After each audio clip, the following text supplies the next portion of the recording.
Okay, welcome everyone to this incredible masterclass with Dr. Stephen Franson, founder and CEO of the Remarkable Practice. Topic for this masterclass is make a bigger impact and a bigger income. And you know what I love about that is Dr. Franson, anytime I talk to him, not only is he preaching the remarkable practice, but he's living the remarkable life. Last time I was hanging out with him in Tennessee, he was on his way to Italy. This time I'm talking to him, he just got back from Costa Rica. Not only is he preaching, but he's living out every single day what he talks about on a regular guy. Most people know Dr. Franson as the systems guy, and that's actually how I got introduced to the remarkable practice myself. After my second year in practice, I had already gotten up to $2 million a year, and then COVID hit. And I said, man, what do I got to do to get to the next level? How do I got to study and understand how to run a better practice and get to the next level? I found the system called EOS, or Entrepreneurial Operating System. I was like, man, this sounds really, really cool.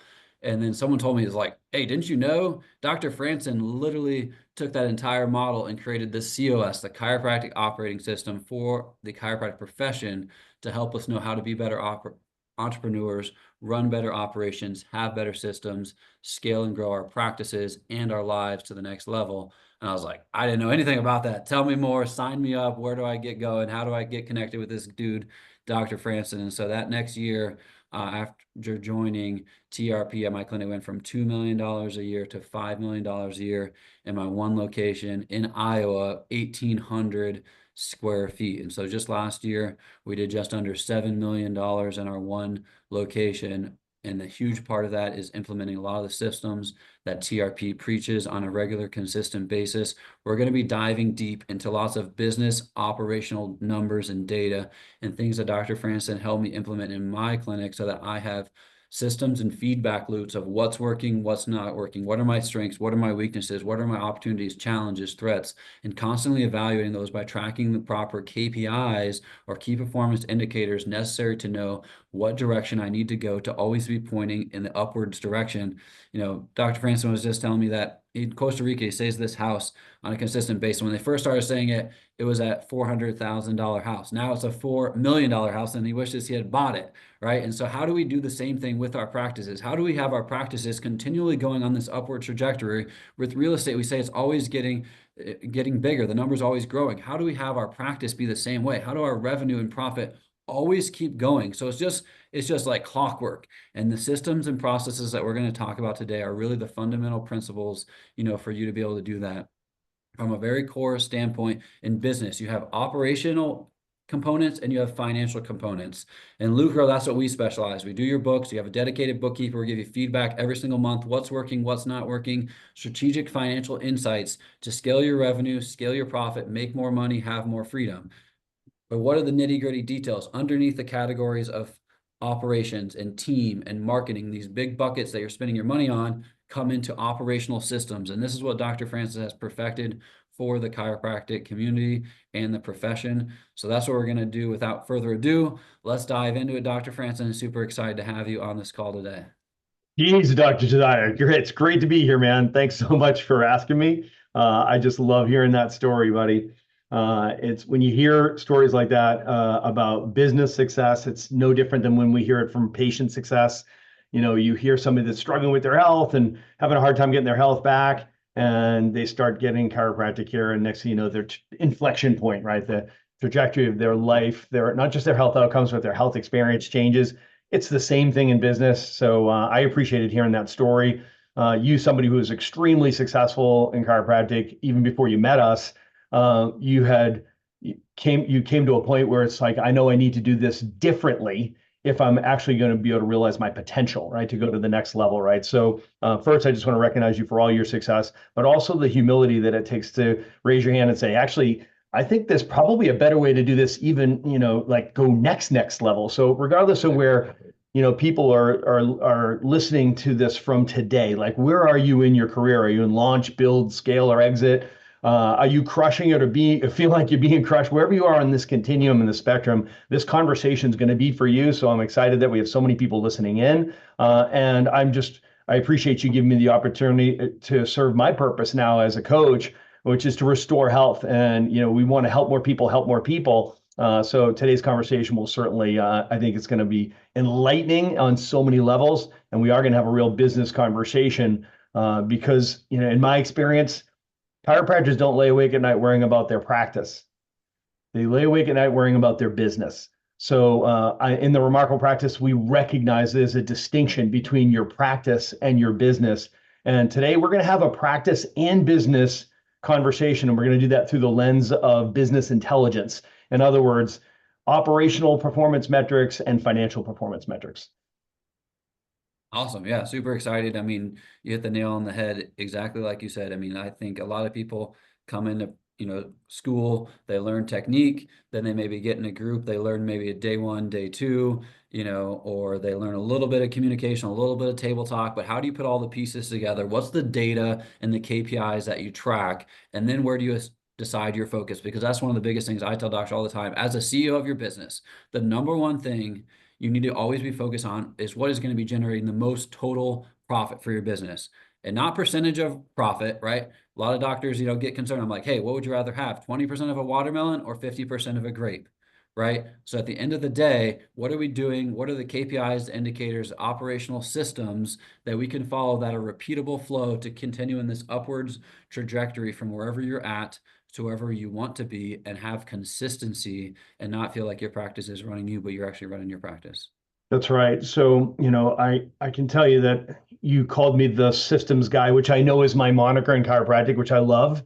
So we should systematize everything, right? It creates reproducible outcomes. It creates predictable outcomes. It creates the ability to create scalability, right? Scalability implies that you can give more, love more, serve more, make a bigger impact, and make a bigger income. But everything doesn't have to be done by you, right? Because you can delegate, right? So, and then it creates durability, which means that you can give more, love more, serve more, make a bigger impact, and make a bigger income even in your absence, right? So that creates optionality, which is where you have the option to what's the highest and best use of my time, which means that your business continued to create value and capture value even in your absence, right? That's the tough one for everybody to try to get their hands around and their head around. And I can promise you that you're listening to a guy who teaches from scar tissue, right? So all of the things that we've created, we're scratching our own itch. We're trying to fix our own problems. So I want to make sure nobody's listening to this from a place of like, man, these guys had it all figured out. They're like superstars who didn't struggle, who didn't have the challenges and the problems that I'm experiencing. Guys, let me tell you what, whenever you hear anybody speaking or teaching, anybody who's worth listening to, they're teaching from scar tissue. They're teaching because we've been through it. And what we're trying to do is we're trying to keep you from stepping in it. We're trying to help you avoid some of the pitfalls and the things that you will end up doing if you don't know what we're going to be talking about. Help you look around corners, maybe compress time for you, create a better trajectory for you so you get there faster. That's really my hope today, Dr. Josiah, as we talk about this conversation. And I'm the systems guy, but I'm not the numbers guy. It's like, oh, well, you're the numbers guy. It's like, actually, I'm allergic to Excel spreadsheets. For anybody who really knows me, it's like, no. I hate that stuff, right? So people will look at me like, what are you talking about? I thought you were like totally the numbers guy. I'm like, no. I hate Excel spreadsheets. The only thing I hate more than Excel spreadsheets is not knowing my business. So what I recognized was if I was going to really be able to reach my potential, if I was really going to be able to expand the territory that God had given me, if I was really going to make an impact and become the leader I could be and create the business that I could create, I had to grow up and I had to recognize that, you know what, I need to let go of that limiting belief. I need to embrace the fact that this is a business and I do need to understand the numbers and I do need to understand and embrace the metrics and the statistics and the KPIs and the reporting if I'm going to be a great leader, because great leaders are 1 part gut, 2 parts data, right? So if you're listening right now and you're a leader, you most likely have really good instincts. So you have a good gut, right? You have good instincts, but that's brute force. If you try to run and grow your business on instincts, you're using brute force, right? That's going to create a limitation for you. I love the expression that the strength of the leader becomes the limitation and the weakness of the business. So great leaders. Say that again. People need to hear that. The strength of the leader becomes the weakness of your business. So great leaders embrace the fact that I've got to become 1 part gut, 2 parts data, right? So you don't let go of your instincts, you buttress your instincts, right? So you want to make sure you're informing your instincts with the data. So you want to have current and consistent data flow so that your instincts can be informed and you can make the best decisions. And that's called data-driven leadership. So you want to be a data-driven leader, running a data-driven business, running a data-driven practice, right? So ultimately you have a data-driven team. And honestly, brother, that's where you're going to find both scalability and durability, which creates that optionality and eventually transferability. Absolutely. You know what I love what you're saying is so many people say, hey, well, what do I do next? Well, what you need to do next might not be the same thing that another person needs to do next, what your friend needs to do next. And so many doctors saying, hey, well, this is what the other person did. I should do that. This is what this leader did. I should follow that way. If you're just blindly thinking that way, yes, that's what a lot of people do. But if you have systems, if you have feedback, if you have data, if you have loops of what's working, what's not working, what might need to be your priority might be someone else's priority in 2 years. What might be their priority now might not be, you might have already figured out. And so having these systems, having these feedback loop, it's always pointing you in the right direction. That's why I tell about Lucro from a financial standpoint. We're literally just trying to drive the stake in the ground and say, hey, the gold is buried below this stake. This is where you need to dig. And at its core, that's what we're doing from a financial standpoint. How can you get all the other KPIs in your practice also pointing you in those right directions? Say, this is where the gold is in my team. This is where the gold is in my show up rate, in my sign up rate, in my retention rate, in my monthly recurring revenue. Where are the golds in all those other different operational pieces so that you know this is what I need to focus on. This is the lever that's going to create the most leverage, take the least amount of work, and have the greatest impact on my business. And again, as a CEO, that is your number one priority, is you need to constantly be evaluating that data and saying, this is the direction that we are going to go in that's going to get us our goal the fastest and most efficiently and get us to where we want to go. And so that's really putting that whole system together is exactly what you're talking about.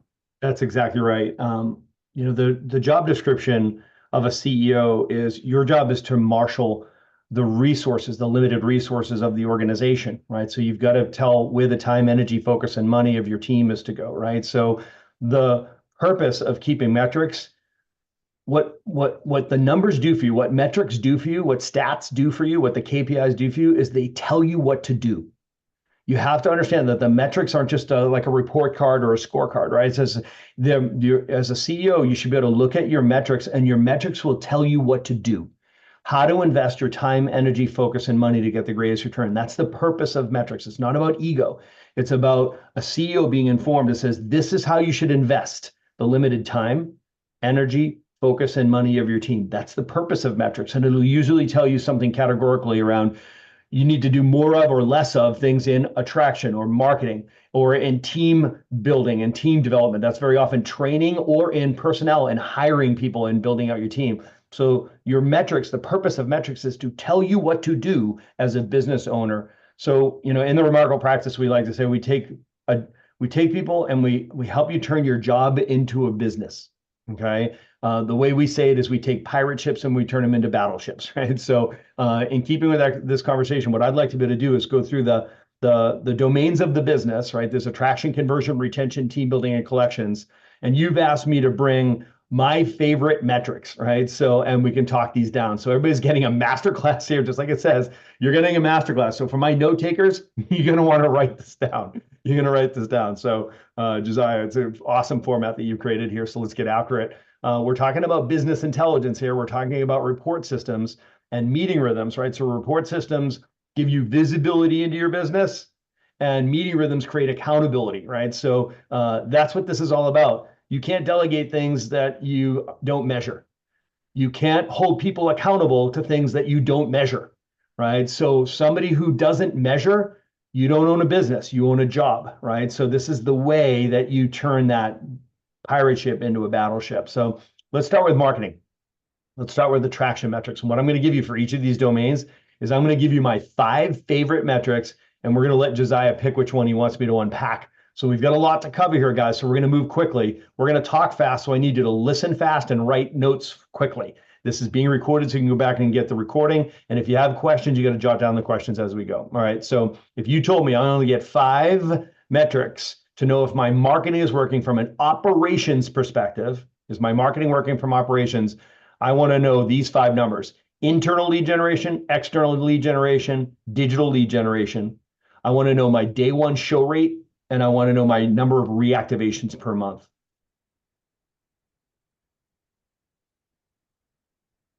So Josiah, out of those 5, which one would you like me to unpack? Let's go into day one show rate, because this is something, at the end of the day, you can get all the leads in the world. They don't show up, they don't sign up, it doesn't matter, right? And that's where a lot of people, I think, get frustrated with, marketing companies that you bring them these leads and they're converting so little of them to actually show up. So let's unpack day one show rate. Yeah, so let's remember what we're measuring, gang, right? So what we're measuring is we're measuring the effectiveness of our marketing, okay? So our lead generation. So we're looking at the effectiveness, and the effectiveness is going to show up in productivity, okay? So that's what we're interested in, right? So if we're going to make a bigger impact and a bigger income, we got to increase our productivity and our profitability. So what we're measuring here is the productivity of our marketing efforts. And day one show rate is a critically important metric to keep an eye on. With this three tributaries of new patients, I just listed them: internal, external, and digital. Internal are leads that are coming from referrals from inside your practice.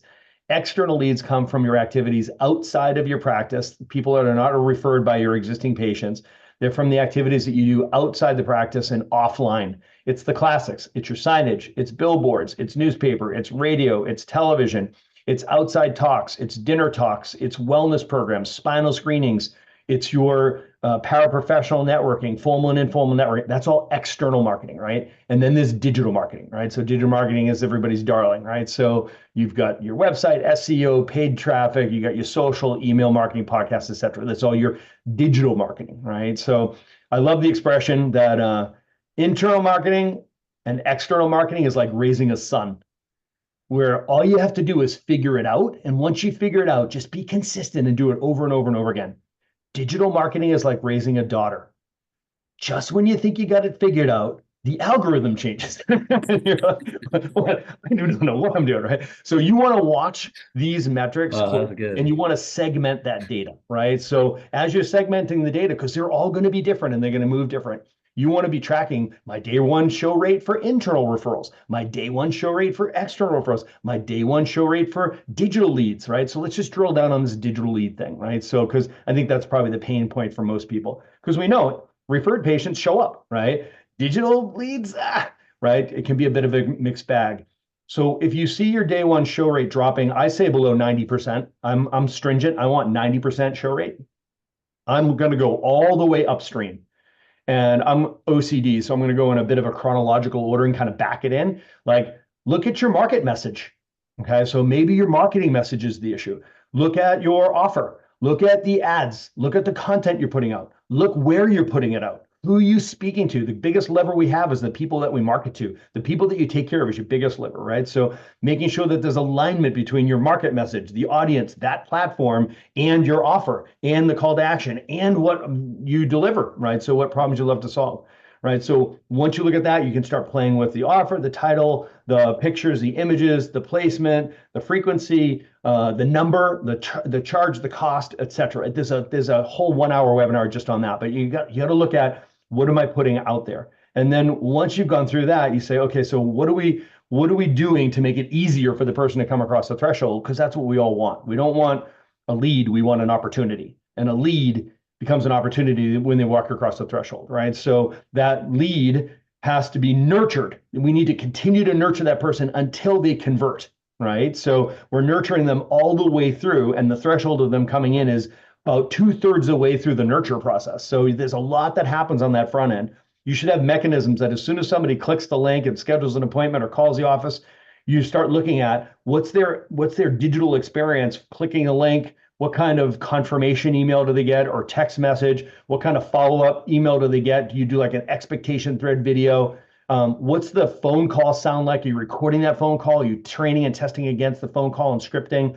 Do you do a paid reservation so that people have to pay to come in for their Josiah? There's so many mechanisms. Like I just listed 25 things Yeah. that you need to troubleshoot through those 25. And that's the good news, guys. Don't be overwhelmed. Recognize that you don't have to be awesome at everything. You just have to stop sucking a little bit less on a lot of different things, right? So we just look and be like, tweak that, tweak that, tweak that, tweak that. And next thing you know, the compound effect of that is you have more new patient leads coming in at a day one show rate above 90%. And that's great data. This is awesome. The number one piece, you mentioned 20 of them. The number one piece that I found, I've talked to a lot of marketing experts, the number one piece that has been very, very consistent of all of those stats to convert a lead into a day one is the speed of outreach. The speed of outreach after a lead comes in is the single largest factor on converting that lead to a day one. If you reach out to someone within 1 minute of that lead being generated, you have a 391% higher chance of converting that lead to a book day one. 100%. 91%. So again, and this is this Perfect is place going for down to automation. this is going down to systems. This is exactly what Yes. we're talking about. There's 1,000 things you could do.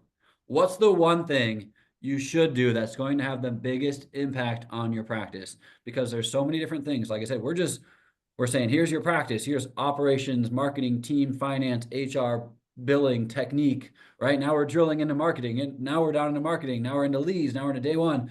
Just into that. Then we can go into 10, 15 other metrics. Yep. And Come away with here with 1, 2, 3, 4, maybe 5 things like we're going to change that. We're going to implement that. So you need the This is system. eating This an is where you elephant. need the feedback loops. This is where we want to encourage Dr. Franson, right? Is people is to create these loops and create these tracking in their office and in their clinic.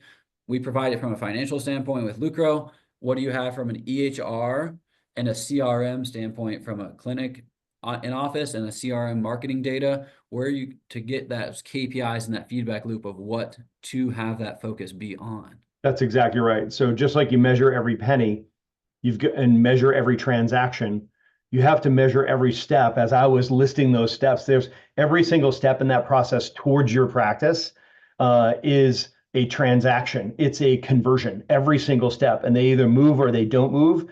And it's like watching that show American Ninja, where people are trying to run through that whole, maze, right? So we want to simplify that maze as much as possible, but we want to measure every single step and find out where did they fall in the water, right? And if you're guessing, you're stressing. You need to be able to measure all of those things, and that way you stop wasting time and you stop wasting money and you start saving lives.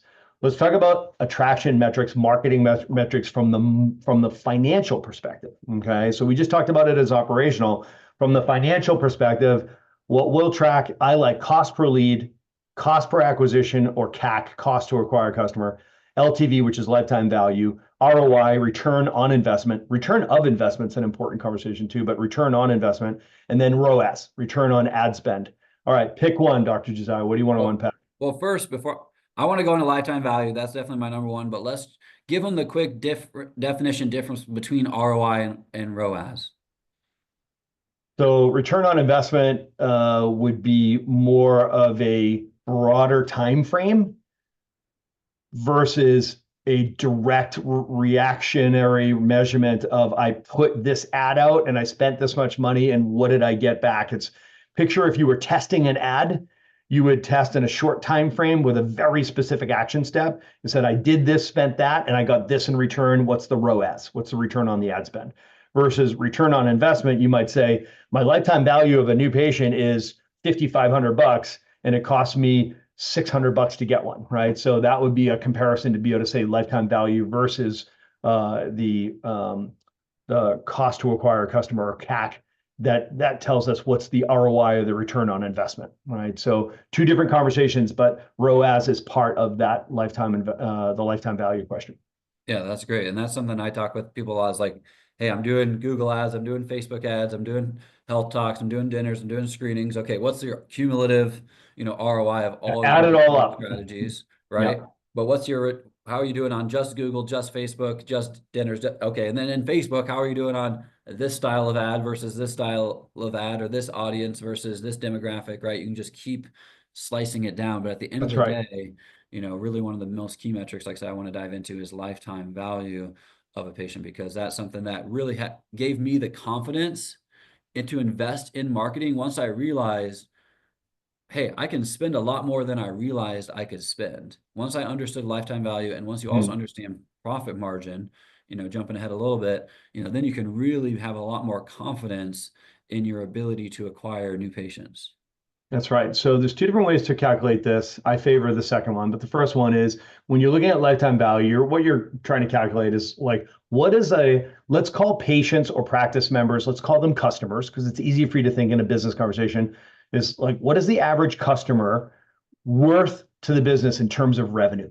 Okay. So again, guys, it's just a business conversation, right? So we're in the business of saving lives, and when business is good, everybody wins. So we're having a business conversation, right? So You want to know what is a new patient or a new customer worth to this business? And that's important because you want to be able to, for example, make decisions around how much can I invest in my marketing to get a new patient, right? So at the end of the day, there are standards, and you're going to have to set your own standards on what you want to see for ROI. I want to see at least a 3-to-1. I like 6-to-1. I aim for 10-to-1 ROI, right? So the return of the investment.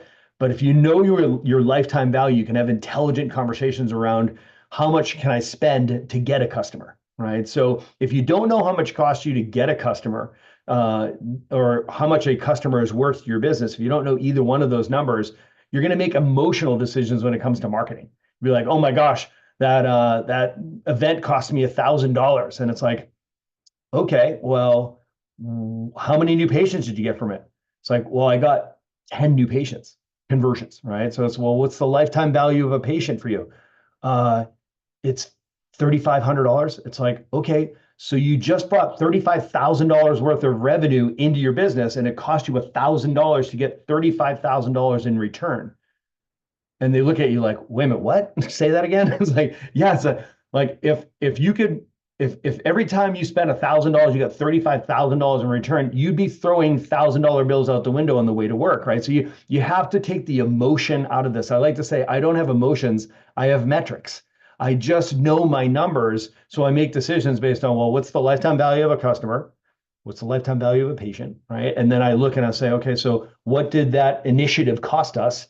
Now I can calculate an ROI, and if I know what I'm looking for an ROI, it's a 1-to-6 return, I'm happy. So I know that that's a good, that was a good investment, a wise investment, right? So it helps you calculate your marketing budget, which should be somewhere between 8 and 12% of your top line revenue goal. If you're wondering how do you set your marketing budget, 8 to 12% times of your top line revenue goal. Like if in 2025 I want to go to $1.2 million, right? So 10% of 1.2 million is 120,000. So you have a $10,000 a month spend, right? So that will be your budget through the year, right? So 10,000 a month times 12 months is 120,000, which is 10% of 1.2 million, right? So these are the numbers, guys. Like you have to be able to have your numbers down where you're not making emotional decisions. There's some subjectivity to that one because you're going to want to ramp that spending through the year as the business grows. And so you set the budget quarterly so you don't cash strap the business.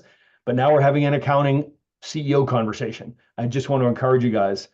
You can understand this business the way that Josiah and I understand the business. And if you don't, you're guessing. And if you're guessing, you're stressing. And that's the thing is like knowing these things frees you up. It eliminates stress. It helps you feel so much more confident in making decisions because that was my biggest thing coming out of school is like, I don't know what I don't know. It That's right. just feels like a gamble. It feels like I got a blindfold on and I'm hoping this works. And whether it worked or didn't work, I didn't know really what to do or, why it worked or Yes, maybe I should do more. But if you actually know these things, then it really clarifies so many of your decisions. One of the exactly easiest right. ways I do for doctors on this call really fast, everyone should do this calculation. You should know your profit margin. If you don't know your profit margin, Lucro can help you out with that. But most doctors, I would say on average, know their profit margin.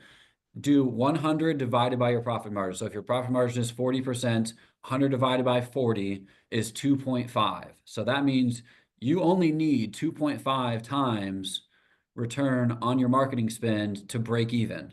If you have a 33% profit margin, 100 divided by 33 is 3. You only need 3 times. If you have a 20% profit margin, 100 divided by 20 is 5. You need a 5 times. So anything above that is gravy.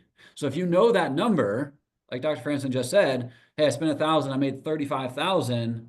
It's like, okay, I made 35 times. You can keep spending more and more. Maybe the next time you spend, maybe you only get 25 times, and then you spend more, and now you're down to 10 times, and now you're down to 5. You still a lot of people. I had this one doctor come up to me, Dr. Francis. He goes, "Man, I was doing awesome. I was getting 11x ROI in this event, but I started spending more, and my ROI started going down. I only was getting 9x ROI." He's like, "You think I should stop?" 9 times return on investment. He's like, I heard 10 is the magic number. Like you got to get at least 10. I'm only getting 9. He's like, you think I should stop the strategy? And Yes. I was like, well, what's your, profit margin? He's like, oh, 45%.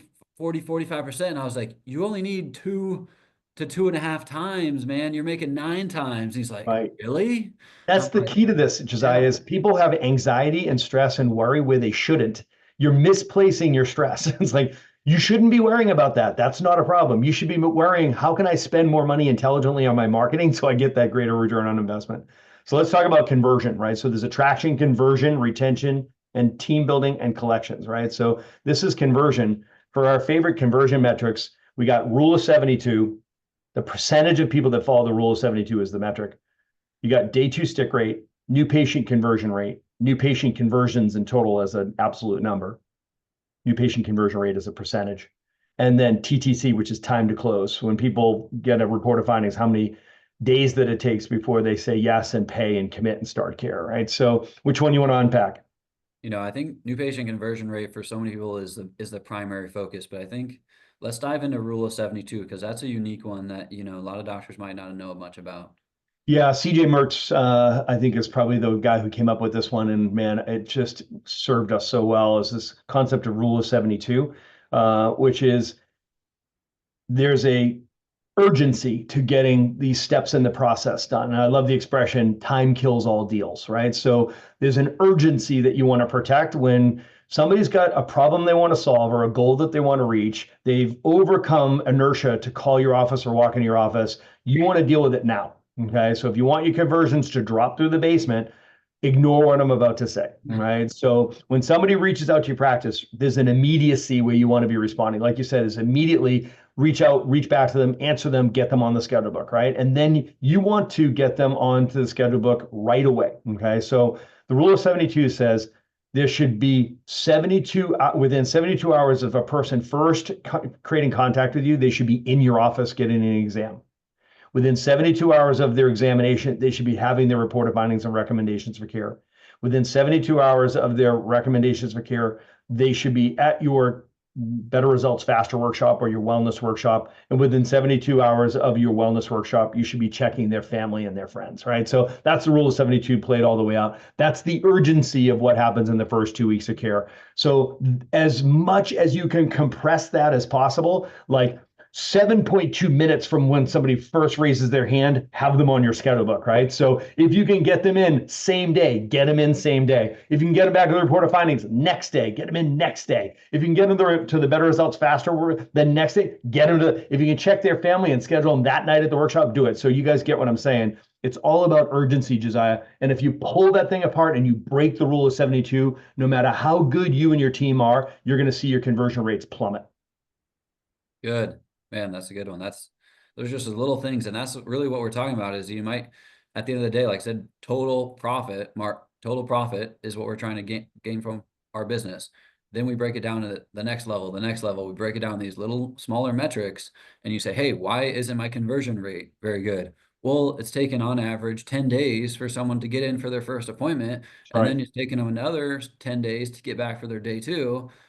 And so it's like, well, I got to really work on doing my day 2 better. Well, maybe not, maybe you got other problems, that are contributing to that day 2 conversion. You want to be barking up the day right 2 tree. show up rate or day 1. So it's like, that's where, again, data-driven practice, data-driven success. That's exactly right. If the remarkable practice is known for anything, is that there's lots of ways to teach people how to convert people, right? So, but personally, and I know you're aligned with me on this, is I'm not interested in just checking people. I'm not just interested in closing people or getting people to start care. I want people to be under regular chiropractic care. That's my own philosophy, and I don't mean to project on anybody, but truth is the remarkable practice system is set up not just so that you'll see more new patients, not just so that you're going to see more people convert, but they're going to convert and stay, right? It's all about retention as far as I'm concerned. I believe that there's a compound benefit to being under regular chiropractic care. I believe there's a compound effect to being subluxation free over a lifetime, right? So everything I do is about making sure that people are leveraging chiropractic as a lifestyle success strategy for healthy human beings and not limiting it to just a short-term treatment modality. So this next category of retention is so critical to me, right? So we spend a lot of time focused on making sure everybody gets their retention right? So our favorite 5 retention metrics are stick rate, patient visit average, NetMo, churn rate, and total active patients. And if I was going to add another one to this, it's upstream, but I think it's so critical, and that's compliance percentage, right? It's kept visit average. Like you should have people schedule out their appointments. We call it mapping. and they should keep their appointments. That compliance percentage is, I think, is the greatest precursor to retention. So if I get a 6 metric here, I would add that one. But otherwise, stick rate, patient visit average, net momentum or net mo, churn rate, and total active patients. Which one do you want to unpack? The biggest one that I implemented after implementing the COS was that biggest mind shift for me was churn rate. And so let's dive deeper into that because that's something that I never really considered for a chiropractic clinic. I'd heard of it, for software companies, but it's like, why are we not tracking this? This is a key metric that we need to be reporting on a regular basis. And this has actually become the number one data point that I track my doctors on retention is churn rate. Yeah, 100%. So churn rate is quite simply the rate at which your patients are dropping out of care. Okay. The rate at which your patients quit or drop out, right? So we call it going inactive, right? So the way you calculate this, it's the number of patients per, let's call it a monthly metric here. Yep. It's the best way to measure this, right? So the number of people per month that drop out of care divided by your total active patients, right? So it's IAs, inactives, divided by TAP, or total active patients. So this makes some assumptions here, right? So it confuses people, and most people will not track this to their detriment, right? So they're not aware at what rate that their patients are dropping out of care. They have no idea what the standards are. They have no idea what trending is. So what you end up having is emotions. You just have emotions because, oh my gosh, 6 people dropped out of care. There's oh my gosh, 16 people dropped out of care. Oh my gosh, 36 people. Listen, it sucks when anybody drops out of care. But if you're going to be a data-driven leader who's one part gut, 2 parts data, you have to know what's your churn rate. As your business grows, 3% is a bigger number. If you have 100 patients, 3%, 3 is 3% of 100. If you have 1,000, it's 30, right? So there's 3 people per month quit or 30 people per month quit. Is that bad? I don't know. How many total active patients do you have, right? So that's why you want to talk about churn rate, and it's based on a percentage. It makes the assumption that you're giving recommendations for care. It gives the assumption that you are actually tracking whether people are following recommendations for care or not. It makes the assumption that you're actually making people inactive if they don't follow your recommendations for care. It makes the assumption that you are calculating total active patients. So I'm sorry, guys, if I'm leaning in here a little bit, but what you're hearing me say is you don't know your numbers, right? No. So you can't calculate that number if you don't know your numbers.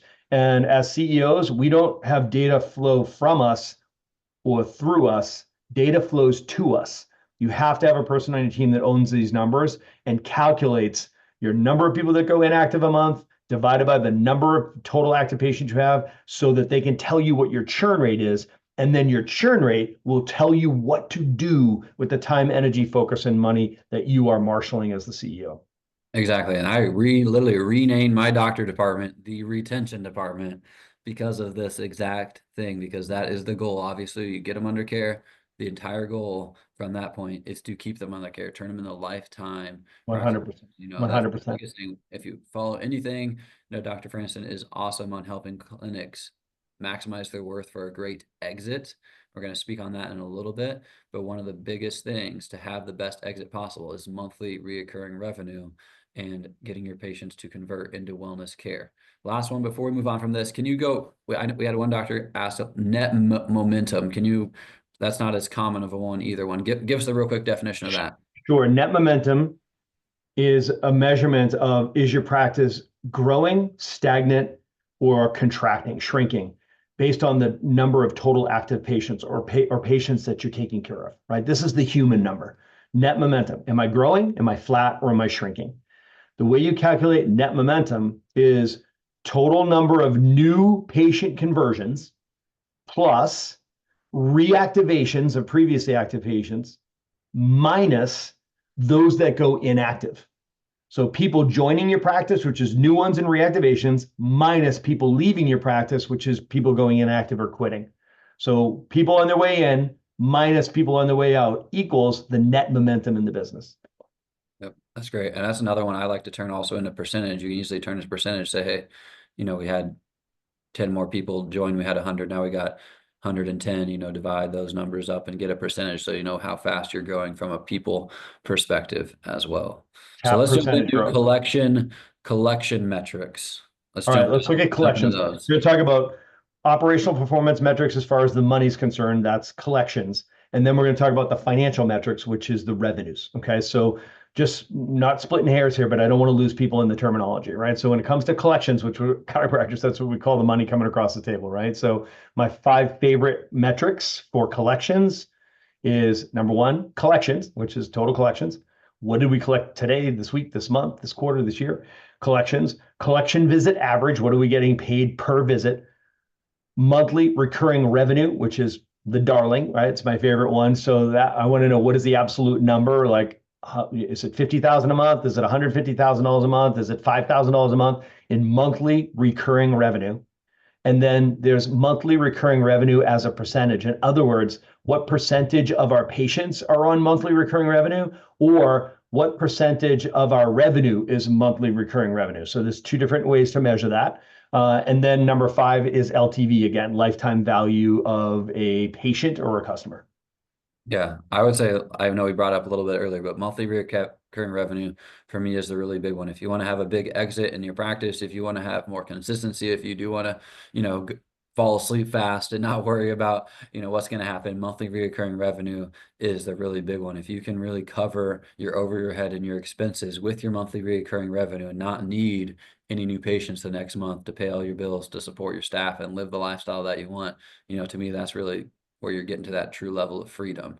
So That's right. let's break that down and a little bit deeper. So let's first define what it is. There's recurring revenue, and then there's reoccurring revenue, right? And those are 2 different things. If somebody commits to a 4-month care plan and they have 4 payments, it's a 4-payment plan. They agree to 4 payments. That's reoccurring revenue. Recurring revenue is, I'm now in wellness and I'm going to pay you $200 a month forever and ever and then until I quit, move, or die.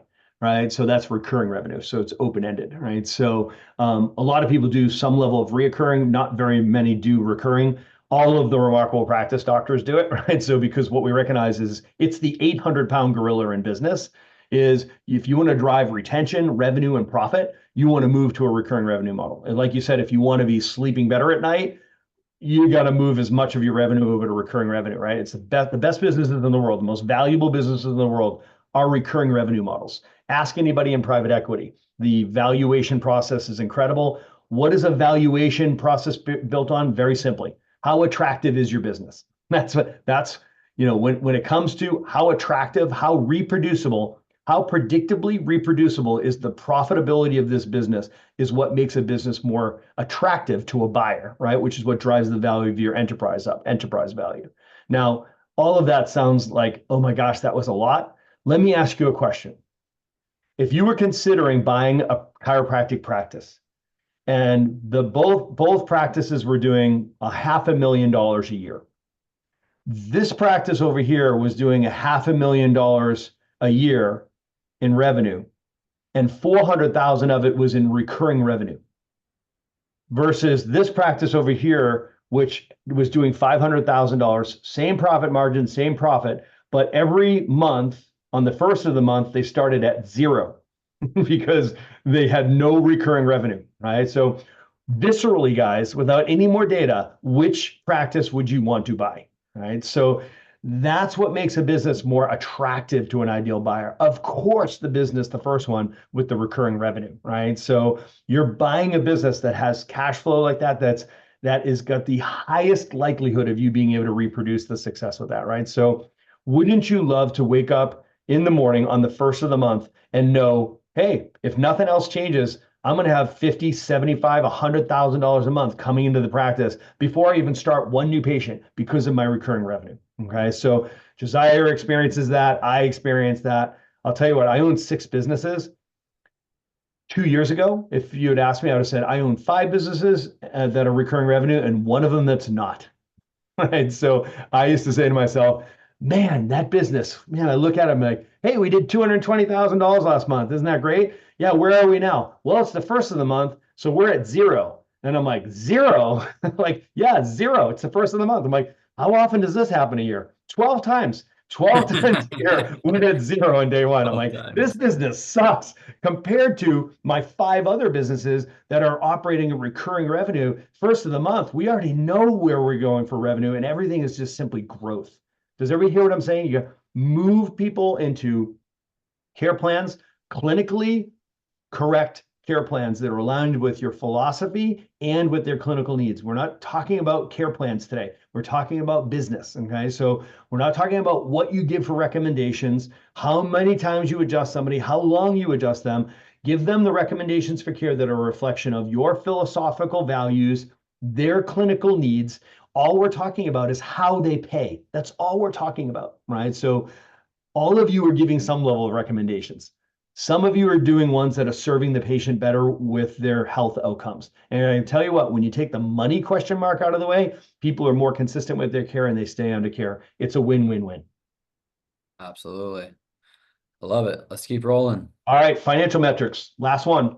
So revenue, profit as an absolute number, profit margin, rule of 40, R40, and RPE, revenue per employee ratio. So rule of 40, most people don't know.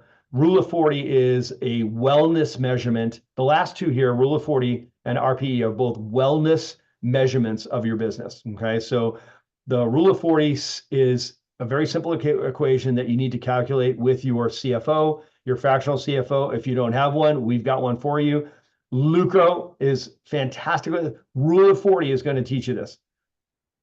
It's two numbers added together. What is your top line revenue growth year over year plus your profit margin? Those two numbers should add together to 40, right? So revenue growth year over year. How much did your business grow? If you went from 1 million to 1,200,000, that would be 20% growth. So 20% plus, if you were operating at a 20% profit margin, it'd be 20 plus 20 equals 40. If you had 35 and 15, it'd be 35 plus 15 would be 50. That'd be too high of a number. If you had 35 plus 5 would get you to 40, right? So 35% growth, but a 5% profit margin, it would suggest that you leaned in and spent a ton of money to grow the business. If you had 15% growth, but you had 25% profit, you're at 40, right? 40. So those two numbers have to add together to 40, right? That is the rule of 40. It's a wellness indicator for the business. The second one I like is RPE, revenue per employee ratio. RPE is like the HRV of the chiropractic business, right? So everybody loves to use HRV, right, as a wellness measurement. I love HRV, right? So RPE is like your HRV. It's revenue per employee, or technically revenue per full-time employee equivalent. That's good. The rule of 40 is so great because that's what a lot of doctors I talked about earlier, they're so proud to have 60% of a grape, when they could have 20% of a watermelon. And that's a big thing, I think, in our profession is a lot of people, kind of want to puff their chest on, number of visits a week and profit margin, and that's a big thing that, you just hit on is you have this massively high profit margin, you have 60% of a grape. You need to be reinvesting. If you have that good of a profit margin, that means you're not reinvesting back properly into the growth of your business, back in your marketing, back in your team, back into getting your total profit to the next level, not That's just right. only bring about this, vanity number of profit margin. But let's jump into the revenue per employee, because that's a really great one. It's a very simple calculation as well that really can just keep you on track and help you know when to hire or when you may not be getting efficiency out of your staff. And Josiah, I don't want to leave people without this resource, right? So we're going to give away a resource here today. Like we have the Remarkable Money Metrics reference point. It's a PDF that they can download. So I want to make sure that we give them a link so that they can download that. Because, when we're looking at all these metrics, we're giving people standards. We captured the standards for the Remarkable Money Metrics as well. So we're giving that to you as a PDF. So download that. But every single one of these metrics that I've been talking about, if you love this conversation that Dr. Josiah and I are having right now, if this is energizing you or freaking you out and being like, I need to learn this stuff, you're going to love our podcast, the Remarkable CEO Podcast. So if you go to the Remarkable CEO Podcast, if you go to our website, you can search on the Remarkable CEO Podcast anything we've talked about here today. So as I go to describe revenue per employee ratio or rule of 40, whatever, just put in the search function on our website, on the Remarkable Practice website, on the podcast page. There's a search function. You can put any of these numbers that we've had in this conversation into the search function, and what's going to populate below that are links to the podcast where we explain all of them, right? So if you really want to study this stuff, the Remarkable CEO Podcast for chiropractors that I do with Dr. Pete Camiolo is a great resource. I should have said that at the beginning, Josiah, because I know I'm going to freak some people out with a lot of this stuff. but we've been teaching this podcast for 5 years every Tuesday. So there's so much content there for you. You're going to be able to explore all of that. And of course, Lucro is one of our great partners on there. So, all right, revenue per employee ratio. So it's revenue or collections per full-time employee equivalent. Okay, so in the real world, full-time employee equivalent means anybody that's a full-time employee, like we call it over 32 hours in chiropractic, right? So I like to measure full-time employee as people, not everybody's full-time. So you've got 1/3 time, 2/3 time, and 3/3 time. 1/3 time would be anybody on your team that is working 15 hours or less, count them as 1/3 full-time employee equivalent. So 1/3. Anybody that's 15 to 30 hours, count them as 2/3 time. And anybody that's over 30 hours, count them as 3/3 time, right? So now all you got to do is add up all your thirds, and that's going to tell you how many full-time employee equivalents you have. So don't count yourself as an owner. Count up how many full-time employees you have, right? So your full-time employee equivalents you have, there's your number. You should see, as a brick and mortar mom and pop shop, meaning a single practice, not an enterprise, you should be seeing somewhere between $250,000 and $350,000 in revenue or collections per full-time employee equivalent. So take your collections for the year last year, divide it by the number of full-time employee equivalents you have. That number should land somewhere between $250,000 and $350,000.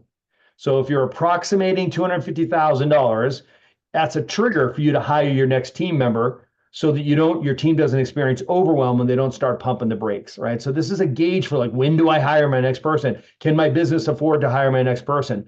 So in between 250 and 350,000. If you're much less than that, then you are wide but thin. In other words, you've got a big team that's killing your profitability because they're not driving the revenue underneath there. If you have a number and you're like, oh, I'm 500, 550, 600, it's like, you're tall but thin, right? Or tall but narrow. Okay. So what that means is you're susceptible to toppling over if you lose one key player. You lose an associate doctor or you lose your office manager, whatever, that business is probably unstable and more likely to topple over. So it's a wellness measurement for the business. You want to be somewhere between 250,000 and 350,000. As soon as you get into that $250,000 zone, in other words, every $20,000 a month, you're going to hit the next break point. That's when you want to add another team member so you can buy some margin for your business to grow into. So 250,000 per full-time employee equivalent.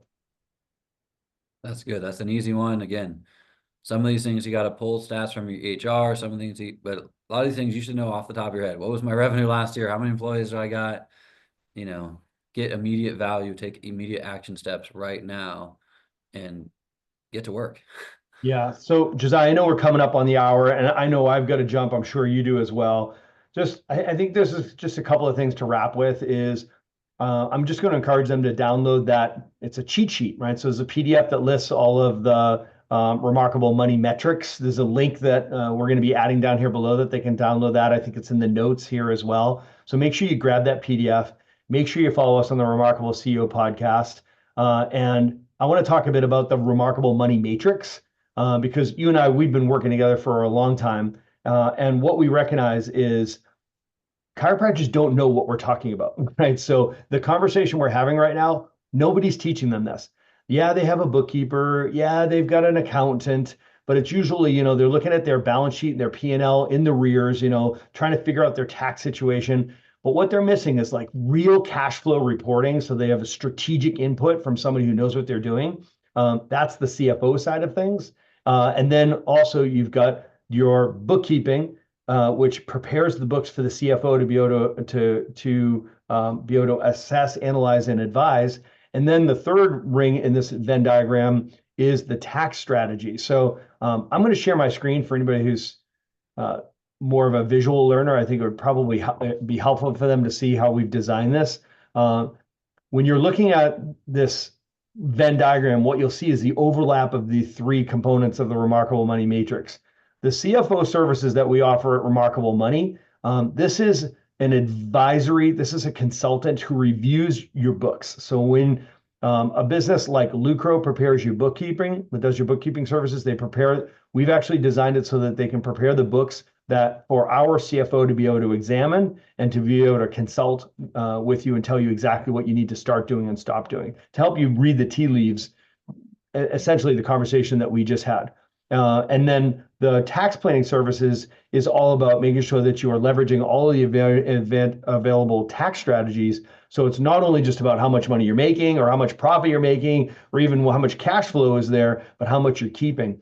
I think it's just so critically important that you have a team of experts who know this profession. They know the industry, they know the language, they know the numbers you and I just reviewed, they know the conversation that we just talked about. All three of these businesses are inside of chiropractic, and they're all created by chiropractors for chiropractors. I think it's an incredibly powerful dynamic how the intersection or the nexus of these three services creates this remarkable money matrix. Yeah, that's really was the biggest thing I felt like I was lacking, when I first came out of school. I had no idea about, any of the type of these operational or financial metrics, at this level that we're taking it to.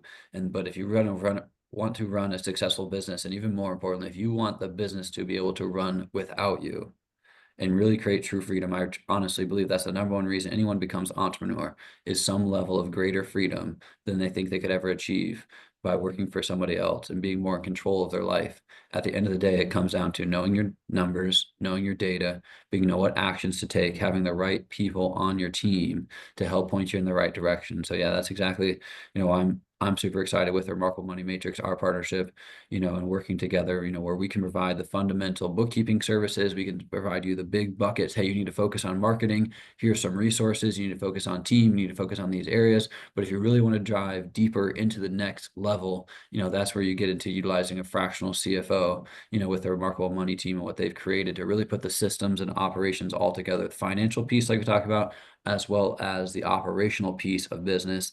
And then, of course, no one wants to pay taxes. For a lot of people, it's a big expense in your entire life. Do you have a great person on your team that is proactively being ahead of the eight ball, knowing what's coming up and planning and making sure that there's no surprises at the end of the year? So putting that financial team together is imperative, for the financial health, of your business. 100%. Well, thank you for giving me the opportunity to share what we've put together. This is something that we've leveraged internally for our all of our clients, for the Remarkable Practice coaching clients.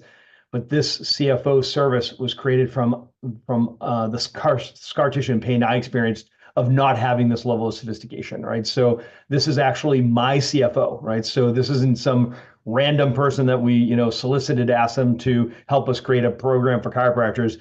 This has been our Remarkable Practice CFO, our corporate CFO. He and I designed this program together and work closely with Lucro to create something that is totally cohesive and it's very specific for chiropractors. So if you want to learn more, download the PDF. We'll certainly get you more information around Lucro and their awesome services and the Remarkable Money Matrix. Otherwise, follow us on the Remarkable CEO podcast and we'll continue the conversation.